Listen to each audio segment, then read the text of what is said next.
Bien, les vamos a presentar 3 herramientas y 3 organizaciones diferentes que trabajan en lo que yo digo que se trata de alimentar un voto informado. Tener a dónde ir a buscar información si te interesa saber si el candidato va o no a las sesiones, si presenta o no proyectos, si juega con la verdad o manipula mucho las cifras que tira, o, por ejemplo, cuánto dinero ha gastado en su campaña, quiénes fueron los donantes. Hay formas de encontrar información sobre estos temas. Les queremos presentar a 3 distintas fuentes de información. Una es Chequeado. Chequeado es un medio que trabaja con la verificación del discurso público. Laura Sommer es su directora, está con nosotros, y son los que impusieron de alguna manera, ¿está chequeado, no está chequeado, verdadero, falso, verdadero, pero? Pablo Secchi es director ejecutivo de Poder Ciudadano, que es una de las ONGs que tiene una muy buena base de datos acerca de los aportes de campaña electorales. Vamos a hablar de los gastos de campaña. Y también está con nosotros José Ángel Di Mauro, director del Semanario Parlamentario, que es un lugar al que yo también acudo mucho, uso todas estas fuentes y al semanario para saber cómo se portan los legisladores en el Congreso. Gracias a todos por haber venido esta noche. Bueno, voy a arrancar con Laura, que es ¿ustedes van a hacer un seguimiento especial de campaña? Sí, bueno, la campaña formalmente todavía no se inició, pero ya sabemos los nombres de los candidatos. Durante el periodo de campaña vamos a estar haciendo un proyecto especial que se llama Elecciones Chequeadas. La idea, como vos decías, es que los ciudadanos tengan más herramientas para saber si quienes son nuestros candidatos nos están diciendo la verdad o nos están mintiendo. Lo que solemos hacer es contrastar frases de distintos líderes, en este caso candidatos, con los mejores datos que encontramos para contrastarlas. Traje, si querés, algunos ejemplos. Dale, hagamos de algunos de los candidatos principales. Elegimos senadores, provincia de Buenos Aires, no sé, el partido que digas, porque parte de nuestro trabajo es chequear al oficialismo, chequear a la oposición, chequear a los partidos más grandes, los más chicos. Y presentamos a los demás. Dale. ¿Qué arrancamos con Randazzo? Y Randazzo debutó esta semana. Bueno, dale. Florencio Randazzo habló finalmente de una conferencia de prensa. Bueno, como vos decís, Randazzo viene hablando poco. La frase que chequeamos de Randazzo es: cada vez hay más déficit y cada vez estamos más endeudados. Bueno, ¿qué es el déficit? Para los que nos ven, la diferencia entre ingresos y egresos del Estado. Hay distintas maneras de medirlo en relación al Producto Bruto Interno, que es el tamaño de la economía. El que nos dicen los expertos que es el que tenemos que tomar es el resultado financiero, que incluye también los intereses de pago de deuda. Cuando uno mira ese dato, lo que ve, contrariamente a lo que informaba el Ministerio de Hacienda durante la gestión de Prat-Gay, es que el déficit en 2016 respecto a 2015 no bajó, sino que subió. Ajá. En 2015 era 4,8, en 2016 5,3. O sea, subió el déficit, esa parte es verdadera, la afirmación. Esa parte es verdadera. Ahora Randazzo tuvo, para la calificación de chequeado, un verdadero pero. ¿Por qué? Porque él dice esto como que más déficit. Y cuando uno mira la serie, que es algo importante, poner los datos en contexto, la serie del déficit está hecha desde el año 2004. En ese momento veníamos con superávit, pero ya en la segunda presidencia de Cristina Kirchner empieza el déficit y hay años en los que el déficit sube más que este último año. Bien. Un verdadero pero para Randazzo entonces. Bien. Y en el parlamentario ustedes le siguen el tranco a los faltadores, los cumplidores también, el semanario parlamentario, ¿no? Sí. Cuando hablan, toda la presencia en las sesiones, la cantidad de sesiones que ha habido durante el año, bueno, ahí tenemos... A ver, ¿tenemos un cuadro del año pasado? Tenemos del año pasado, sí, también. ¿Qué es lo que querés? A ver. Y asistencia, empecemos por la más ausentes, vamos por los ausentes. Ausentes tenemos, Sí. En la asistencia, los más Diputados. ausentes. En el Senado tenemos a... Empezamos por el Senado, espera que le avisamos. El En Senado. Empezamos por ahí el está. diputado, si querés. No, vamos con el Senado, porque si no volvemos loco al director que no sabe cuál cuadro mandar. Vamos con el Senado. Bueno, ahí tenemos a los más faltadores del año pasado. Hubo 23 sesiones. Sí. Y hubo 11 faltas del senador misionero Salvador Cabral y 10 de Carlos Menem, que si querés, en cualquier momento hacemos un párrafo especial por Carlos Menem. Es increíble que traje Menem todo se va a Menem. presentar de candidato otra vez a senador y no va nunca. Pero no va nunca, no es una forma de decir. No va nunca y es realmente... Mira, hicimos un apartado especial, Sí. si querés lo hacemos Dale, ahora, a no ver. tiene gráfico, pero bueno, las ausencias el año pasado fue mucho.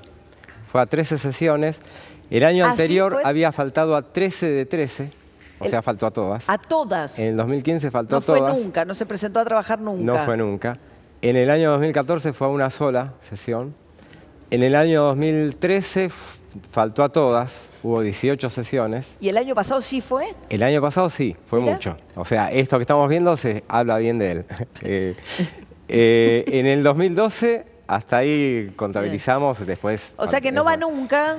Fue a 4 de 19 sesiones. Claro. Después, en cuanto a palabras, que eso también Sí. nosotros medimos, el año pasado habló 3 palabras. Fueron... Buenos días. Buenos no, días, señores. Claro, un año sumó mucho, en el 2011 sumó 6 palabras porque le incluimos sí juro, porque renovó. Juro. Perfecto. El año pasado dijo voto positivo, porque le preguntaban, no sabía, y después le volvieron a preguntar en la misma sesión y dijo positivo. Pero o sea, estamos 3 hablando palabras. de alguien 2 veces presidente del país, ¿no? Con un mandato de senador que busca renovar y que evidentemente no tiene que ver con que la actividad parlamentaria sea un trabajo que le guste hacer. O sea, evidentemente... claramente no. Bueno, ¿no? en el caso Bien. de él hay que agregar la confirmación de su condena por la causa de la venta de armas a Croacia y Ecuador. Claro. Juega en esa banca también su libertad, ¿no? Claro. Pablo Secchi, de Poder Ciudadano, se meten con el tema de los aportes de campaña. Sí, principalmente con lo que intentamos observar es cómo se financia la política en Argentina, qué reformas se necesitan llevar adelante. Y la verdad que todavía, si bien Argentina ha avanzado mucho, por ejemplo, desde el año 2000 hasta la actualidad, tenemos bastante información. Ha habido reformas que fueron para atrás en materia de financiamiento. Tenemos muy poca información efectiva de quién financia la campaña, más allá de lo que dicen los partidos políticos. ¿Sí? Los partidos políticos te dan ciertos números que si querés los vemos rápidamente. ¿Cuánto cuesta una campaña? No lo sé. O sea, no se sabe efectivamente no se cuánto sabe. cuesta una campaña. Se sabe cuánto dicen los partidos que le costó una campaña. ¿Cuánto dicen? A ver, la última campaña. La última campaña Sí. de 2015, la elección general, porque tenemos Sí. la elección general, las primarias, la segunda vuelta. Por ejemplo, el partido ganador, que fue Cambiemos, dice que gastó un poquitito más de 90 millones de pesos, 93 millones y pico. ¿sí? 93 millones de pesos, dice Cambiemos, que gastó en la última campaña Dice electoral. que gastó eso y lo justifica a través de donaciones, principalmente de individuos y lo que te da el Estado. En el caso de Cambiemos, hay más aportes privados que aportes públicos. En el caso del Frente para la Victoria, que es quien salió segundo y lo que estamos mostrando aquí, dice que gastó cerca de 55 millones, diciendo Mucho que la menos. mitad... Sí, diciendo que la mitad la donaron ciudadanos y la otra mitad son aportes públicos. Lo que hay que preguntarse acá, efectivamente, es si las empresas no financian a los candidatos y las campañas electorales, que es la fuerte sospecha que hay atrás. Lo que pasa que En teoría está prohibido. En teoría, las empresas no pueden hacer aporte de campaña. desde el año 2009 se sacó a las empresas de las donaciones de campaña y realmente hay mucho menor información sobre quiénes financian la campaña. Y aparecen un montón de nombres que a veces son los empleados de las compañías, pero que no puede aparecer la compañía. Como... Porque para colmo, quien dona una campaña no necesariamente es el que va y pone la plata en el banco, que esa es una reforma que estamos pidiendo hace un tiempo. Si vos querés donar una campaña electoral,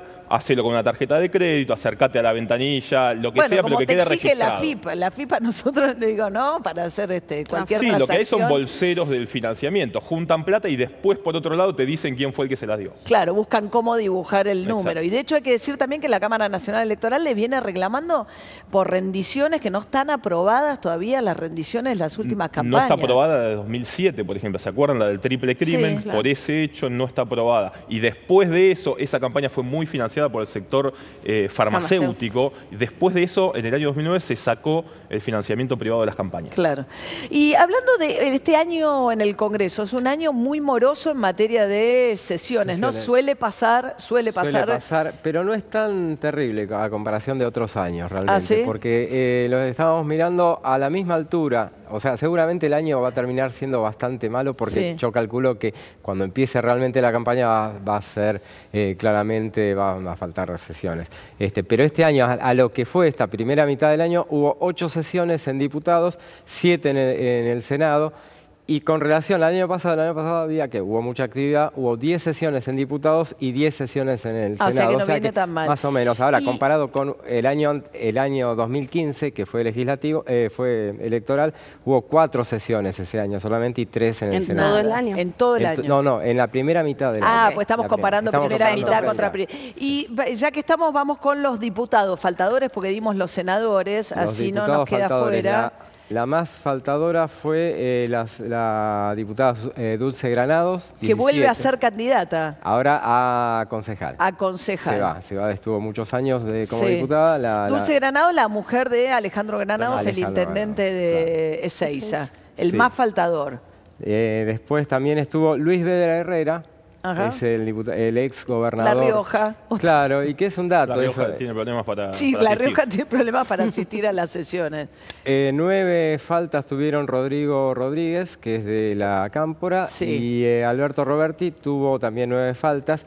Y echamos un vistazo a lo que es este año, a lo que lleva este año también. Y el que pica en puntas, te lo dejo, no hay 4 veces, también uno de los que están con muchas ausencias, 5 de 7.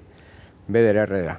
Ahora, con Massa hubo toda una discusión de cómo se contabilizan, pues Sergio Massa le dijeron que faltaba mucho, lo mismo que a Lilita Carrió, ¿no? Que son... Sí, no, pero Massa no falta mucho, falta a las votaciones. A la votación. Porque durante la sesión no está mucho tiempo.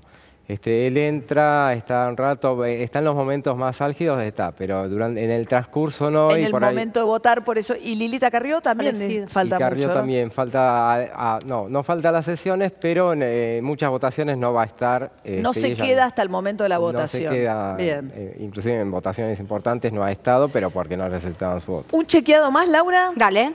¿Quién querés? ¿Bullrich, Massa, Cristina Fernández de Kirchner? Vamos con los nuevos. Elegimos Randazzo y Bullrich, que son los que están debutando de candidatos. Bueno, Bullrich, una sobre educación, que es su tema fuerte, es el ministro de Educación hasta ahora, dice, después de 10 años de paritarias, estábamos en un salario mínimo docente que estaba por debajo del mínimo vital y móvil. El contexto de esta frase... Él dice cuando llegan... Cuando llegan en diciembre de 2015. Okay. O sea, ¿por qué esta frase? La explicación del gobierno de Cambiemos es la paritaria que nos reclaman los gremios no es necesaria para la cuestión salarial. Nosotros ya establecimos en la paritaria del año pasado que siempre que aumente el salario mínimo vital y móvil, automáticamente el salario de los docentes va a aumentar un 20%. Que el salario mínimo docente va a ser siempre un 20% por arriba del salario mínimo vital y móvil. Exacto. Entonces no nos tenemos que juntar a discutir esto todos los años. Al menos no a discutir, dicen ellos, a nivel nacional la parte del salario, el piso del salario. Recordemos que en el caso de los docentes la jornada que se toma es de 4 horas porque además se cuentan planificaciones o correcciones. En el caso del salario mínimo vital y móvil, 8. Sí. Eso es lo que está establecido en la ley. Bueno, ¿qué pasó con el salario mínimo vital y móvil y con el salario docente en diciembre de 2015, que es cuando asume Cambiemos? El salario docente era 5.600 pesos, el salario mínimo vital y móvil era 5.588 pesos. Falso, entonces. Falso. No solo falso por esos 12 pesos de diferencia, sino porque cuando uno mira todo el periodo al que refiere Bullrich, y está hablando de los 10 años, hubo solo 4 meses en donde el salario docente estuvo por debajo del salario mínimo vital y móvil en los 10 años de paritaria. Bueno, muchísimas gracias a los tres por haber estado acá esta noche. Yo les recomiendo consultar bases de datos de Poder Ciudadano en la página web, ¿no? Tienen subidos los temas de gasto de campaña. Semanario Parlamentario es una excelente fuente de información de temas parlamentarios. Yo soy muy seguidora. También de Chequeado, por supuesto, en su página la pueden chequear, chequeado.com, y van haciendo permanentemente el seguimiento del discurso público, especialmente importante ahora en tiempos de campaña. Gracias a los tres, a ustedes muchas gracias también por acompañarnos y nos reencontramos el domingo que viene. Muy buenas noches.